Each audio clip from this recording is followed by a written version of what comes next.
Hey guys, this is Danish. I'm back with our free community webinar sessions where we invite experts around visas, immigration, and to be honest, general lifestyle as well. Like today, we're going to be talking about a very important topic, and we have a very special guest, which I will be introducing in a while. But let me quickly give a shout out to some of the sponsors who support these community free webinars. So I'll be sharing my screen quickly. And first, I will share the visadb.io. It's my own startup, so plugging in here. But it's actually a free database for visas. So if you want to move anywhere in the world, you can check out all the visas, including digital nomad visas, as you can see here. And also you can, contact immigration experts and hire them. Second shout out I want to give you, which are very relevant to this webinar. Of course, it's about solo women's safety around the world, and insurance kind of work out very well. So Safety Wing is already well known. They are the cheapest as well. Some people have different experiences, but we're just giving them a shout out as the cheapest option for emergency onlys. But you can do all your own research as well. Third shout out I want to give you is SoulGuard. This is my favorite because I am using their product, and after that they notice and they reach me out to support our community. They have a like this closet, sort of built-in closet in the suitcase, so it's quite innovative and unique. Check out their products. They're from New York, and Adrian is also a digital nomad, so it's good to support our family, right? So thank you very much, guys. These were the shout outs. Kristin, thank you very much for joining. How are you? Very good. Thank you for having me. I'm very excited to be here. Yay. So Kristin, we will just dive in, and I will ask you, please, could you share where are you from? What do you do? Where are you right now? Okay. I'm originally from a small town in northeastern Ohio, kind of on the border of Pennsylvania in Canada. Went to school there, grew up there, and then when I was 22, I got out as fast as possible. From there, I did a series of working holiday visas. I was in Scotland, in Ireland, and then ended up spending 3 years in New Zealand. Moved back to New York, spent 3 years there, and then I was relocated to Hong Kong. So with Booking.com. So I spent 4 years with Booking.com. Decided to go rogue, so to speak. And this is where things start getting a little bit interesting. After that point, I backpacked around the world for 1.5 years because I figured I had money saved up, I had the time, I had everything in line to do it. That's when I hit my 100th country. So that was back in 2016. And then I went back to grad school. So I started grad school as a 33-year-old surrounded by 22-year-olds. Which was perfect because my maturity level has gotten lower and lower as I travel more. Got my master's degree in geopolitics, so combining history and geography. And then while I was actually still writing my thesis. Oh my gosh, to be honest, even I did not know that much. Wow, what a life, what a experience. A student to corporate employee to running a startup to working with slums in India. Look at your diverse experiences. Like, we are so privileged, to be honest. I feel like we feel honored, all our attendees right now, to listen to you, to listen to your story. So let me dive in again. Let me ask. Yeah, appreciate it, Kristin. Very much appreciate it. So we will start with something very basic question. And we live in a world where, unfortunately, solo woman traveler is still not as easy for them to travel as compared to me traveling alone, right? So my first question would be, last 10 years, has it improved for solo women to travel around the world? Yeah, I would say so. It's a little bit difficult to really say for sure, because 10 years ago, we barely had smartphones. It wasn't so easy to get SIM cards. So logistics of traveling has gotten much, much easier. It's much easier to stay connected. So in that regard, safety kind of has improved because it's easier to find reviews on different places. It's easier to call an Uber, no matter where you are.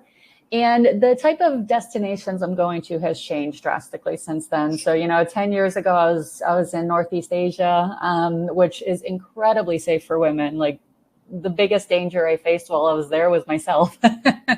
Yeah. So it's hard to say if it's gotten better, but yeah, I would say yes, in many ways, simply because technology has increased so much, and you can meet women all over the world. You can, connect with people all over the world. Wow, this is incredible. And Kristin, you're kind of famous of picking up the countries which are not traditionally well known for tourists, or normally tourists do not go there. So to start with, would you like to share some of the countries where usually tourists do not go? Well, in the past few years, Mali, Afghanistan, Iraq, even though Iraq's becoming more and more touristy, Saudi Arabia, which again, Saudi Arabia is becoming more touristy as well. But like this year, I spent a few months traveling through West Africa, which a lot of those countries see very, very few tourists. I was one of the only white people that I would see for like weeks on end. And I'm obviously very, very white and very tall. So I stood out like a sore thumb.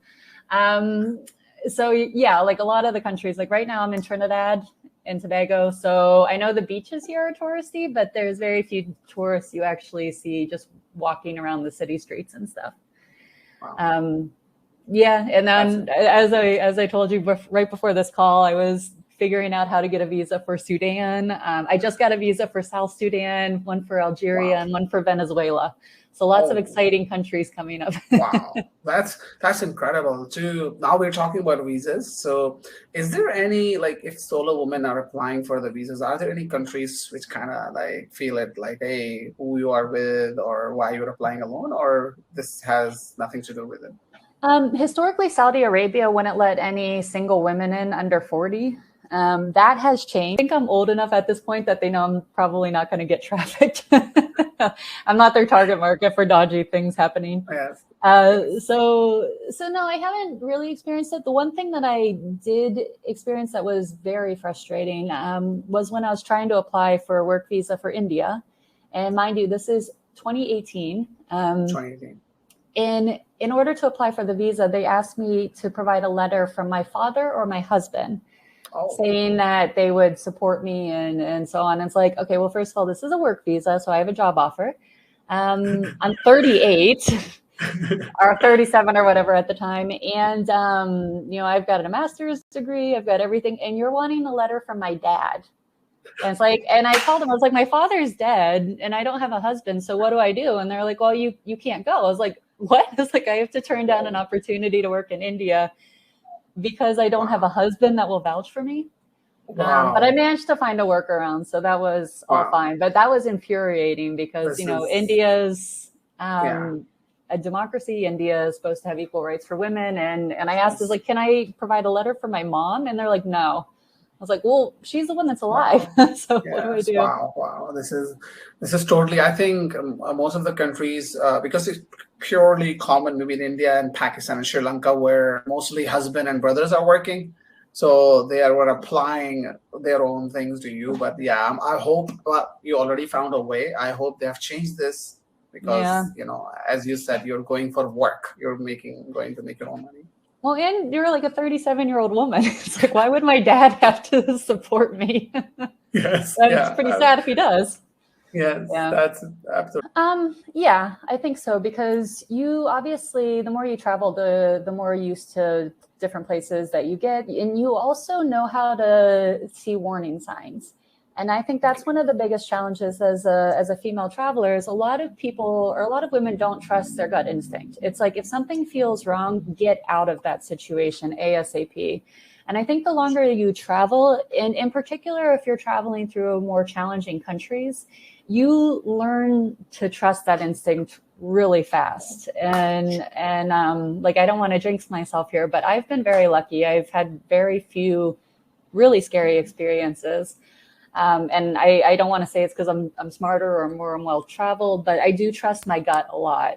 And so I think, in many ways, the amount of time you've been traveling helps.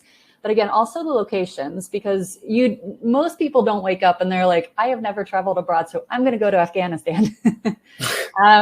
You basically work your way up. Like most Americans will start off going to Canada or Mexico, and then they go to Europe, and maybe they go to Asia and maybe Australia. And then you start venturing through South America, through Africa.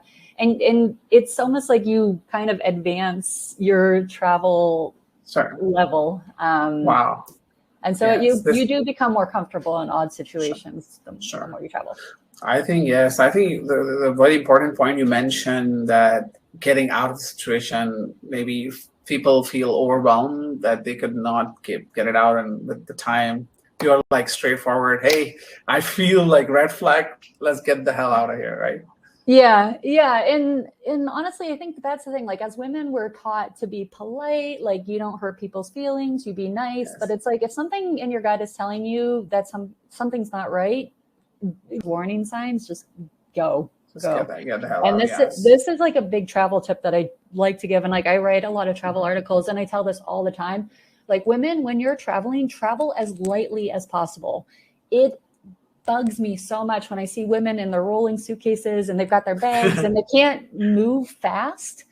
And that's a huge liability for you, because if you need to get out of a taxi, if you need to get out of a situation, if you have a small bag, if you have something, you are much more likely to be able to get out of it rather than like leaving all your stuff behind or whatever. Just pack lightly. If you can't, run with your bag. If you can't lift it over your head, you're carrying too much stuff. Sure. Wow. That's a great tip, actually. Yeah, and it saves you a ton of money. Yeah. Yeah. So like if you're like suitcases in the trunk of the taxi, you can just leave, right? Yeah. Whereas like if you have a backpack that's with you, like my bag's this big, and so basically if I feel threatened or whatever, I can get out of a taxi. Like I can even duck and roll out of a taxi if I needed to, and still have my valuables with me. So yeah, I never ever put my stuff in the trunk, especially if it's a male driver. I try and keep everything with me all the time. Yes, of course, definitely. You are in unknown lands. You don't know how the taxis are work. We will talk about some of your like weird experiences as well, rather dangerous experiences as well. And I would ask you, so these questions, just to let you know, it's been derived from the women who I asked them what they would like to know. So all these questions are coming some sort of surveying a little sample of women travelers. So I will be asking you, so what do you research about like your destination before going there? I look at their photos, I look at their posts, I ask them their opinion from traveling there, because I found with a lot of the government warnings, I know this was one of the questions, a lot of the government warnings are very geopolitically skewed. So you'll see certain countries that there's always a travel warning against them, always. Whereas, they're perfectly safe, versus like the US, where we have a horrifically high crime rate. We have way too many guns, and we're not on anybody's, security list. So a lot of that stuff is like, it's very it's not very accurate in showing what a place is like. Like I recently was laughing with a friend of mine, because Socotra, which is an independent island that's part of Yemen, it's in the middle of the Arabian Sea, that's deemed as being a high risk destination. And when you go there, there's literally goats. It's goats and some people, and there's nothing dangerous whatsoever about this place, but that's considered a high risk destination. And I was laughing with my friend. It's like, well, you could have been a goat sandwich. That was pretty much it. Like, that was the most dangerous thing that happened, is two goats surrounded her. You'll be killing you with jumping on you. But I think I saw your pictures. It was such a beautiful place. And I even asked you where it is, and you told me Yemen, and I'm like, are you crazy? And then you told me I had to learn about this island, which is quite safe. It's separate, independent, close to Yemen, but it's perfectly all right. So wow. So I agree with you. These may not be found in government websites or their travel advisories. So in short, government advisory should be your one source, but not the only source. Yeah. And if you are going to go on government advisories, look at different countries. Like I use New Zealand's government advisories a lot as well, because they seem to be a little bit more in tune to what actually is happening in the other parts of the world. Obviously, trust your gut. Pack lightly, and also always have enough money. Like Okay. another pet peeve of mine is the amount of women that you see posting in groups like Host a Sister and digital nomad groups where everybody's like, oh, you know, something happened with my Airbnb. I can't afford accommodation. Can you suggest a place to stay? Or like in Host a Sisters, like, oh, I was couch surfing. My couch surfing host was creepy. I had to get out of there. I can't afford another place. It's like never, ever, ever, ever travel if you don't have enough money to do that, because you end Sure. up getting in very vulnerable situations at that point. If you don't Sure. have enough money to fly home, if you don't have enough money to, you know, pay for your accommodation, you shouldn't be traveling, because it's not worth risking your life for those extra few days.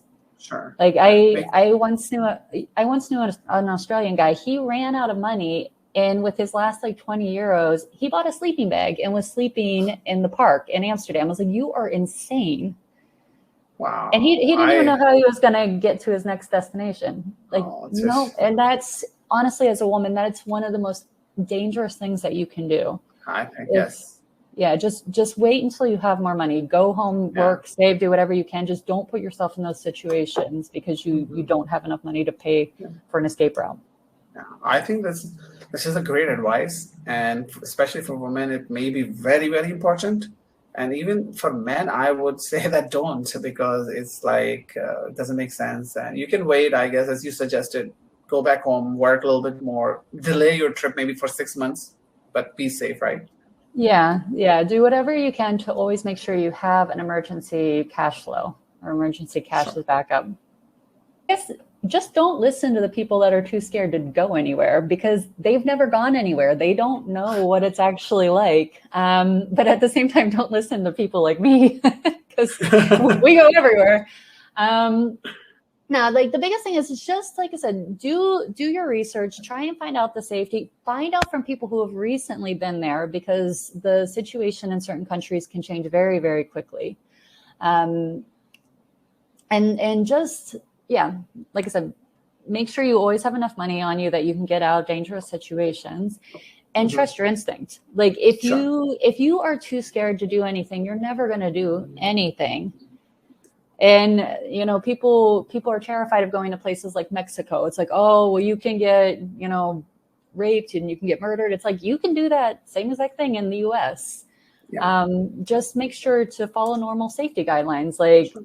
a lot of people that end up in trouble in Mexico have done it because they've gotten involved in drugs, or if in Yes. the case of men, prostitution. It's like, don't do that stuff. That is a Yes. surefire Yes. way to Yes. end up. Yeah, so it's don't do things that you want to do at home, don't take risks that you want to do at home.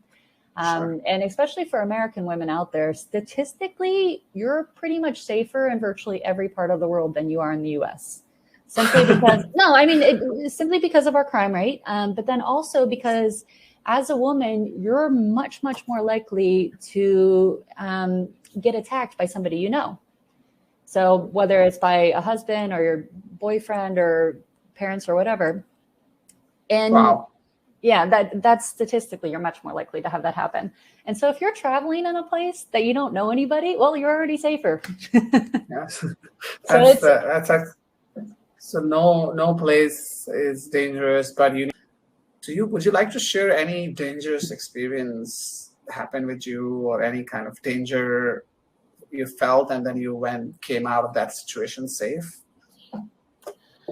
um yeah, I mean, I guess a recent story, and this wasn't necessarily being a dangerous situation. It just caught me off guard. I was walking down the street in Cabo Verde, and I saw a man coming towards me, and I sensed something was weird about him. And as he got closer, I thought he was actually going to grab my bag. And so I took a step to the side, and it turned out he wasn't going for my bag. He was going for me. And so I reacted by hitting him in the head with my bag and then punching him. And a woman that was standing next to me who saw everything that happened hit him with a rock. And Wow. yeah, I ran away as fast as I could to just get out of that Damn. situation. But yeah, it Wow. was in the middle of the day. That was what kind of really confused me, is I wasn't expecting to get groped walking down a busy street. But again, it was my instincts were there, so I knew he was coming for me. I just didn't expect Yes. what he was actually coming for. Wow. This is like really like horrifying, because I know you are 6 foot tall. Yeah. You look like quite strong person, and even you, like you were not like, they were just went for you. Yeah, I think in a lot of countries I'm an oddity, and so men want to touch, which is not good. Wow. That's not So no, just definitely. being tall and strong doesn't make you immune to it. That's for sure. Wow. I'm praying, and I hope our world will heal. I will move on to the next question. So the world can be a very dangerous place, can be a very adventurous place as well. Everybody has different experiences. Is there any country which you were thinking is gonna be like dangerous, crazy, but turns out to be incredible? India. Oh, like wow. before I moved to Delhi, everybody hears of Delhi's reputation. And I had been there before, but only as a tourist. And so when I was moving there, I was like, oh God, am I going to be able to walk around at night? Like, do I have to really be scared? Are we going to have bars on our windows? Like, what's going to happen? In reality, like, I got there and no, it was like people living their normal lives. In 2 years that I was in India, I got groped once. In Cabo Verde, I was there 2 days and I got groped. Oh my God, sorry. So yeah, I think overall, countries like India that do have a really, really bad reputation, when you take a step back and you actually think about what people's experiences are there, like, yeah, you get a lot of attention from men, they stare at you, but they very rarely try and touch you. And there's like literally a billion people around you that are more than happy to step in and help you. And that was one of the biggest things. Anytime I even felt remotely threatened there, I would just go find a large North Indian man and like hide behind him. and yeah, and that's the case kind of everywhere in the world. Like I've traveled through Kenya alone. I was in Nairobi by myself.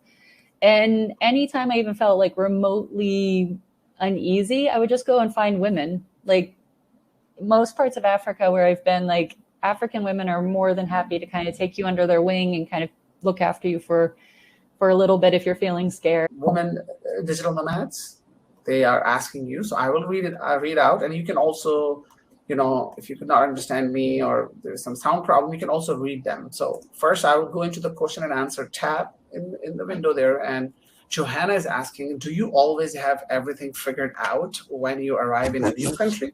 No.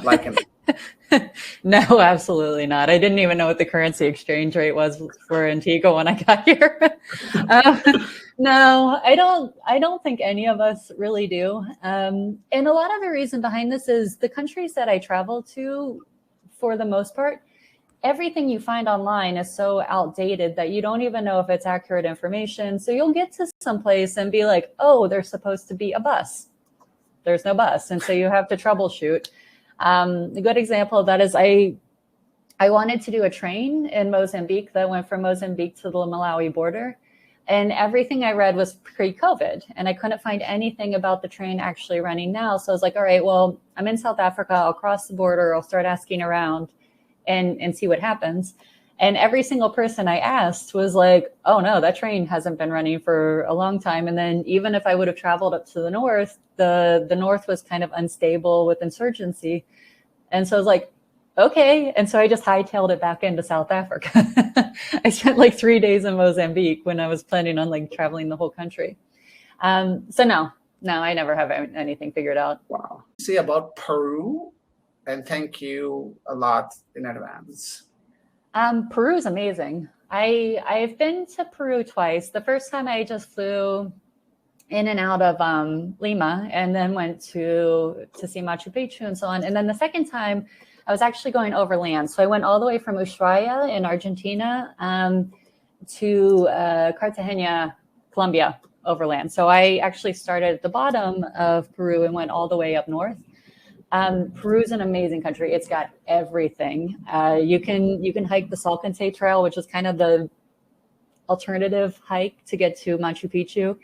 It is amazing nature and yeah, and then you end at Machu Picchu, which can be better than that. But good beaches, really nice people.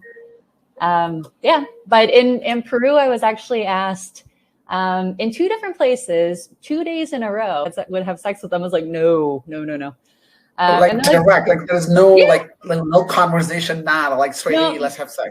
Yeah, and both of them were very short, and I was like, no, no, no. And they're like, oh, but we're all equal in the bedroom. It's like, no, we're not. Nope, nope, nope, nope, nope.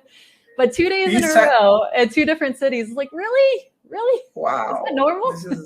This is very aggressive. This is like, yeah. Like, maybe but a I mean, crime. they're tiny little Peruvian men, so it's just like, no. Maybe a crime in Vancouver, Canada, but yeah, I mean, in different countries, it's like it's a different thing. And I'm vegetarian, so I don't eat most of the stuff that's in South America. Yeah. But yeah, Peruvian food is famous. Sure. Okay, that's cool. And now you gave me the next question, actually, for all of us, who, as a vegetarian, or let's say vegetarian and vegan, what's your favorite country or the food you enjoyed? In which country you found easy options? India. I got so fat in India. When I got there, I was really skinny because I had been living in Prague beforehand, and all they eat is pig. And then I got to India, and it was just like the floodgates open. So India is definitely the easiest place to be vegetarian. Also Italy, of course, because there's so many vegetarian dishes. Germany has become extremely vegetarian friendly. You can find veggie options on virtually everywhere you go. It's East Asia is easy if you can tell people that you're a vegetarian, because a lot of Buddhists are vegetarian, and you get to get some really, really great cuisine. And actually, as a joke, my coworkers in Beijing, when I was in Hong Kong, had a T-shirt made up for me that said, "I'm a vegetarian," in Chinese characters. So I could have just worn that every single day in Greater China, and I would have always been fed.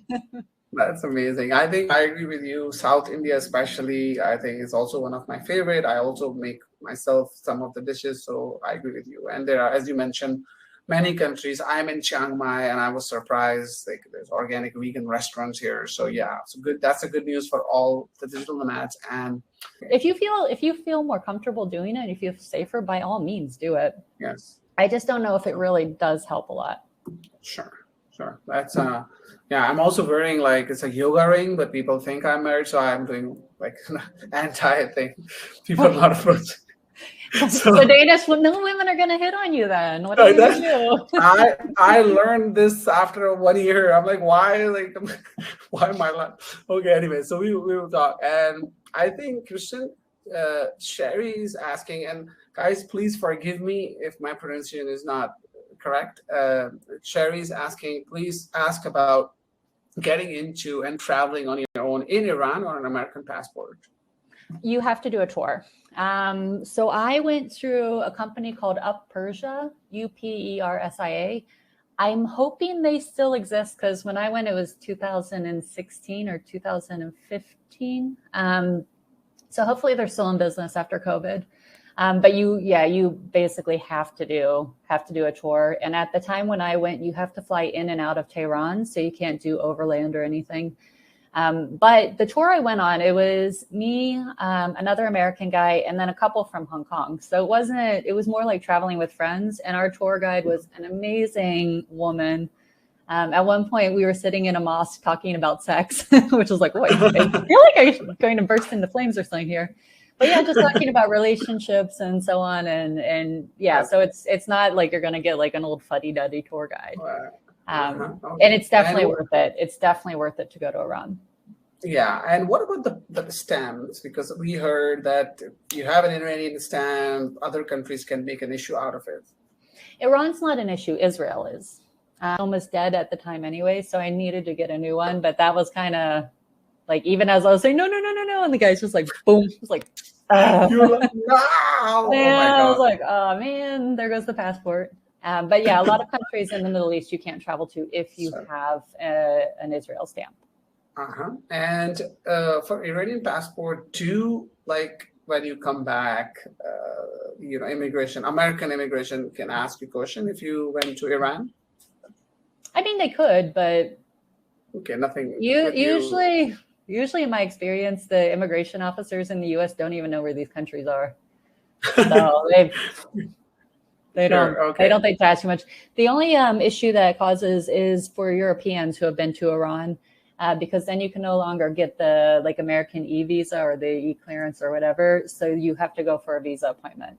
Okay, that's very interesting. So I'm sure there must be some of the gentlemen today or watching on YouTube. So guys, be careful. As Yeah, Kristin said. Iran's a problem if you want to go to the U.S. later. Sure. Okay, that's interesting. So, Kristin, I am really like grateful, and questions are coming in, but I also have some rapid questions, and we are already like half an hour or more. So please excuse us. Can we keep you 5 more minutes? Yeah, of course. I All could talk right. about So travel all day. yes, to be honest, like I was telling you even before the event that even without event, I can just sit and listen to these stories. I'm sure you have stories in each country or even each city, and it will come out. Maybe you do not remember right now, but when you start talking Yeah. and least favorite, let's say, Djibouti. Djibouti. Yeah. Country with the best food. India. Country with the most convenience for women travelers or facilities or Oh gosh. Pretty much anywhere in Western Europe or Japan. Japan is incredibly female friendly sure. And as the a traveler. safest as a traveler, the safest country for women where you don't even have like get a cat call or anything, nada. Saudi Arabia. Oh wow. Ironically. Yeah. Really? Yeah. I'm Saudi learning. Arabia felt incredibly safe. I was very nervous about going there because of the way the media has shown it and some of their past human rights violations. But when you're there, it was amazing. Men were incredibly respectful. Wow. Yeah, didn't have to wear a headscarf, was able to walk around freely, which that's not to say, like, I mean, you can't even do that in Iran. Yeah. Wow. This one that was a good one actually. So, and this is not a rapid question. I don't know why it's there in the rapid question. Okay, what's your favorite app when you are on the road? Like any app or most frequently used app when you're traveling or? I would say probably Expedia because I book a lot of tickets and then cancel them. Expedia has a 24-hour cancellation policy on flights, so I book a lot of stuff for there, and it's just really, really easy to book flights. So I do use about 50% of them, but but if I need to book a flight because I'm entering a country and I didn't need to have an exit flight, I'll just book you in case of fraud. Sure. And what about cash? Carrying cash? Do you carry cash? Yes, I always carry some cash with me. I have emergency US dollars hidden in my backpack. Then I always have some money in my wallet. I always carry cash. Sure. Do you think having an insurance is important? Because I know many who do not have, but have something happen, you are abroad and without insurance? As an American, yeah, I would say it's important because I obviously don't have American health insurance because I don't live there. Yeah. So I take out pretty big travel insurance policies just in case anything happens. And I really, really hope they don't medevac me to the US because I would be bankrupt. So yeah, I would say definitely have insurance, but a lot of it depends on the countries you're traveling through. Like a lot of places, the access to medical care is so inexpensive. That it's better to pay out of pocket. Like I in Mexico, I had a filling that broke and I went and got it fixed for $20. Oh, damn. Yeah. Dinner is more expensive in many countries. Yeah. And I mean, I was in Kosovo. Well, I was in Iran and I broke my tooth. So that was the most dangerous thing that happened in Iran was I bit down on a date and hurt my tooth. And so I had to get it fixed in Kosovo and that was €40. Oh, wow. Yeah. This is early stories I noticed stories are coming out as we get into. Yeah. So be scared of dates in Iran. Don't bite down hard. Oh, yeah. I will ask you actually on behalf of one of my friends. She asked me to ask you, how safe is it to date when you travel? Let's say you are in Bolivia. In Lebanon, I had the same thing. I was just kind of hanging out with a guy at a meetup. And then next thing you know, he's telling me how much he loves me. Straight, I love you. Like, I'm in love with you. Yeah. And I was like, no. So in those cases, yeah, it's try and be a little bit cautious. But if you're traveling in Europe and stuff, like approach it, or even in South America, approach it the same way you would at home. Like if you, I mean, if you want to just have some fun or whatever, then, I mean, you could do it. But yeah, obviously meet them in a public place first. Never get too drunk. Always know your way home. Yeah, it's. I don't think it's any more dangerous than dating American men. Sure. Or that's a good advice. And we have Anne, and she looks a young digital nomad, and she's asking your advice. Like, what tip would you give to a 20-year-old starting their trip around the world? Like I said, always carry enough money, because it seems to be a lot of 20-year-olds that get themselves in the situation where they don't have it. And honestly, I was the exact same way. There were some things that, or some situations I got into where it was like, crap, I can't pay the 80 euros for a hotel or whatever. Yeah. But try and always have backup. Money. And then the other thing is, be fearless, but don't be careless. Don't let society tell you that you should be scared of everything, because again, you're never going to do anything if that's what happens. But just don't, throw caution to the wind either. Always keep your wits about you and keep yourself safe the same way you would at home. No, not really. No, honestly, because every even mishap that I've had while I've been traveling, I've learned from. And if I didn't have those mishaps, would I have had an even bigger mishap? Yes. No, no. Sure. Yeah, okay, that's cool. That's actually pretty good that you're confident in what you did. As you said, it was education. Yeah. So, yeah, the only thing I think I would have done differently life-wise is I wouldn't have gotten married. That slowed me down a lot. Yes. Okay. Yeah, I think we will be another webinar around relationships and nomads. I think you would be a great participant there. You've been in many relationships as well, so you can share some wisdom there as well. So Kristin, I know you're already late, but I'm really enjoying it. I had some more questions, which I was thinking one or two maybe left and rapid. Let me quickly check. Guys, if you have one last question, you can please ask Kristin. You can see her experience, her wisdom. So don't be shy, feel free. You can also ask. Kristin is the part of the community and other digital nomad communities as well, women-only communities. There's a group for women digital nomads and sisters. There's a group. Host a sister? Yeah, and so Kristin is there as well. So if you can tag her if you have any questions, you can ask her, or you can ask here as well. And one last question would be, which will conclude our incredible session, is where are you going next? Where are you traveling next? Where I'm traveling next is kind of boring. Like I fly to Jamaica tomorrow morning, but from there I'm only there one day, but then I'm heading to Greece. So I'm going to meet one of my best friends from grad school who's there with her family right now, and her Lebanese husband and his parents and his. So wow. I'm going to have a relaxing few days in Athens and then to Oktoberfest.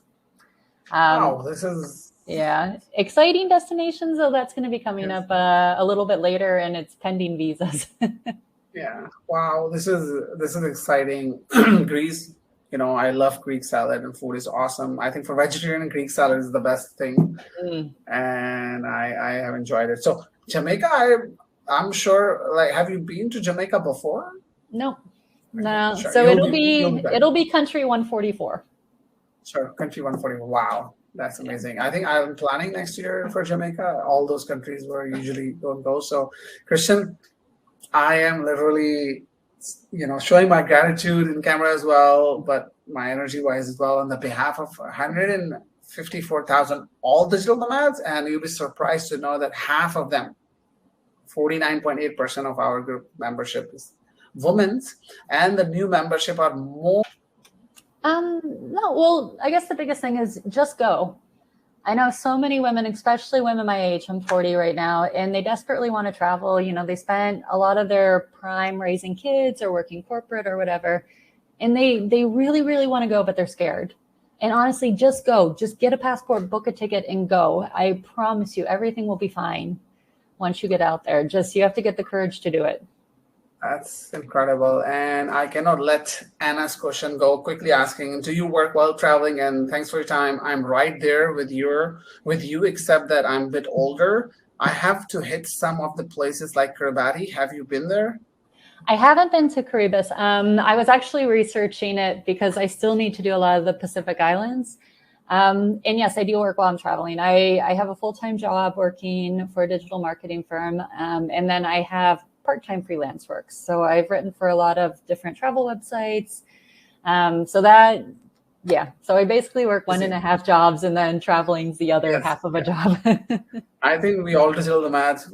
I totally know what you mean. We have a very busy life, and we are working a lot, and we are having fun a lot as well. Yeah. And I've done the whole thing where your bathroom becomes your office, and the toilet's like your desk and stuff. So yeah, I've done all that. Yes, it's a must. Iron stand, bathroom meetings. This is like all of us share this experience. So, Kristin, I want to thank you, show my gratitude. We learn a lot.